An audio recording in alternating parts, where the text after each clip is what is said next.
Oh no, did your 4th-gen Apple TV remote take an unexpected swim? Let's dive into how to revive your soggy clicker and minimize the damage.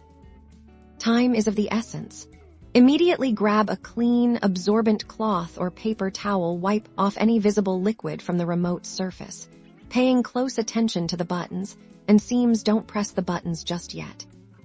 Gently shake the remote over a sink or towel to dislodge any trapped water. Avoid shaking it too vigorously, as this could force liquid further inside. Now grab a bag or container of uncooked rice. Submerge the remote completely in the rice. Rice is a natural desiccant and will help draw out moisture. Leave it buried for at least 24 to 48 hours. Patience is key here.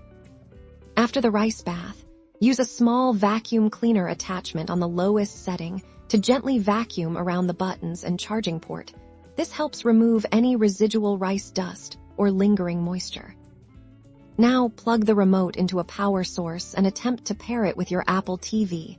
If it pairs and functions correctly, congratulations, you've saved your remote.